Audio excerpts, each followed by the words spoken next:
Hey, it's Havoc here from Video Game Bosses, and I'm not here to rant about the YouTube comment thing, but that is stupid. I'm not here to rant about any video game stuff. I'm here to discuss with who knows how many subscribers, because I haven't checked my channel since the last video posted in August. But I thought I'd get it up and going again with this little thing. I want to discuss the Edmonton Oilers, the NHL hockey team, to which I've been a fan of for many, many years. They just lost to the Philadelphia Flyers, who were, they're just a terrible team this year. Their star Claude Giroux he's not doing good. They have the worst offense in the league this year, at the moment, and we lost 4-2. And now, yesterday there was trades made that were Ladislav Smid, one of our longtime defensemen, and a very good one, a top 5, who was traded along with another prospect, Olivier Waugh, who was a goalie, to the Calgary Flames for 2 other prospects, which is Brossoit, and I can't remember the other guy's name, but he's a center. Now, Brossoit is a very good goalie. And he will, if he makes it to the NHL, if he gets good, he could be good. But yesterday, I was looking at the trade now, and it was like, okay, yeah, that's good. Brossoit and Hank, or whatever the fuck his name is, yeah, good, great trade. But I couldn't figure out why they would trade an active, experienced, skilled defenseman like Ladislav Smid for nothing, just prospects. And then and then people started saying, well, they're freeing up cap space, based on rumors that they were going to sign Brizgalov, and that happened. So the Oilers,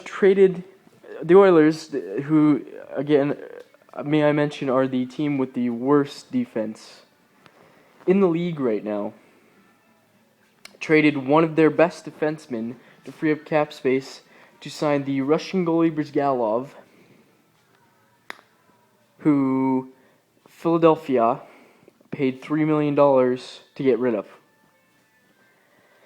Craig McTavish, who is our GM, said that it was to trade cap space so that they could get some goaltending depth, because our goalies are not so hot this year either. LaBarbera was supposed to add goaltending depth. Dubnyk was, he was good last year. But I mean, I was at the game against the Red Wings 2 weeks ago, I think it was, or maybe a week ago, I don't remember. It was the worst fucking hockey game I've ever seen. There were our defense pretty much didn't exist except for one goal. And when they were there, they were not looking at the puck. They weren't looking at the play. They weren't doing anything. They just sort of stood in front of the net. And literally every other goal, there was nobody there. It was a breakaway, or it was a one-timer that was totally unguarded, and the goalie didn't have a chance. Backman, our call-up, who is, who's really good and did good in his first NHL game, sort of dropped the ball in the second and then pulled his groin, trying to save a puck that was going wide during that game, who's replaced by LaBarbera, who is just alright. And Dubnyk is just alright too. And for NHL goalies playing at this level, they're doing quite below standard. But I mean, you have to think that we have the worst defense in the league. Jeff Petrie that night caused 2 goals, and he made about 2 passes, and everything else he failed to receive passes literally the entire game. He failed to make good passes the entire game. He failed to make good decisions. Wasn't taken out out of the cycle or anything. Still continued to play, and he never really did anything. You could just turn the puck over a lot. and caused that first goal breakaway by Helm. So we go ahead with the worst defense in the league. We trade our best defenseman instead of trading our worst defenseman to free up cap space to hire Brizgalov, who may or may not be good anymore. Who knows? A funny guy, sure. To get goaltending depth. When, I mean, can you really blame the goaltenders when the defense is this abysmal? We couldn't defend against Philadelphia today. Nobody was there. Our top 6 forwards, the first picks for 3 years in a row, or whatever, the entire team is sort of broken. They're not playing as a team, they're playing as individuals, and that doesn't work. The team is broken. And so I like Craig McTavish as a GM. He's made good decisions. He's fixed that fucking idiot Kevin Lowe's mistakes, trading Horkoff and getting rid of Belanger, and whatever else Tambellini screwed up. And up until now, he was making good decisions. I really don't understand why we need Brizgalov when our defense doesn't, barely play defense. What sucks because our defensemen are all very good players by themselves. Justin Schultz, Andrew Ferentz, Ladislav Smid was good. Jeff Petrie was also good at some point. But nobody seems to be working together. Something is broken in the team's chemistry, or whether it's the coaching staff or just the way the player. Who knows? But there doesn't seem to be a solution. And that really, I just don't know what to say about that. Like, it really doesn't seem like we needed Brizgalov for goaltending depth. We needed defense depth.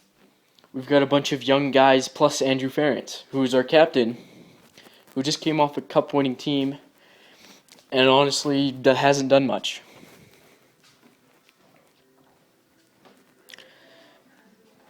So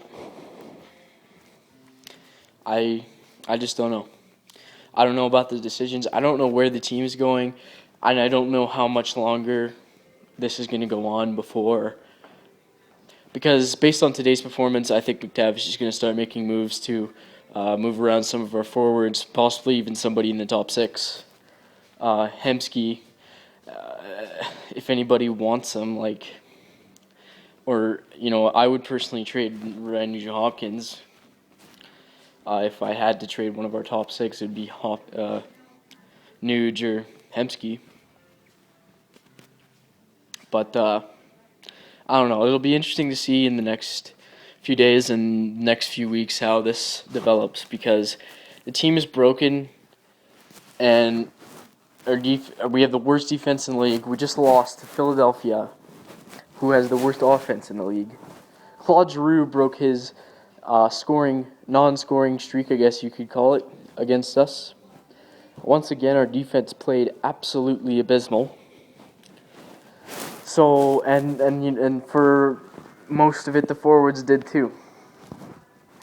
So, McTavish, he's definitely going to start making moves now.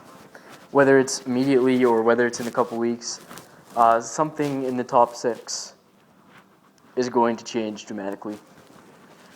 And if it doesn't, something has to change. It's not working. It really has never worked. And I mean, you could say that, the team was so good in 2006. No, they weren't that good. We were the underdogs. We had a good playoff team, not a good regular season team, and we made it into the playoffs by complete fluke. And I will say, I enjoyed it. That was the best year of my life. I'm not old enough to have seen any of the other Oilers playoffs games or the Cups or anything, and we came so fucking close. But I mean, it's not like we barely deserved to be in those playoffs, and we were a good playoff team. But I mean, yeah. So I mean, really, if you look at it that way, we really have it. We've made the playoffs once in 10 plus years or something like that. And now, after 2006, we did a team rebuild. But came in last place almost every year since. Got the draft picks, got good picks, got Taylor Hall, Ryan Nugent-Hopkins, Jordan Eberle, who is a Yakupov, Justin Schultz. Like, we've got all these amazing players from all the North American leagues, and Yakupov, who seems to be doing the same thing he did last year, which is doing nothing for the first half, and who knows if he'll explode in the second half of the season like he did last year. That will remain to be seen if he's still motivated to play hockey in the NHL. But it's just, I don't know what's going on really. It's going to be interesting to see how this develops, but the team is broken. Even when they were losing in the past.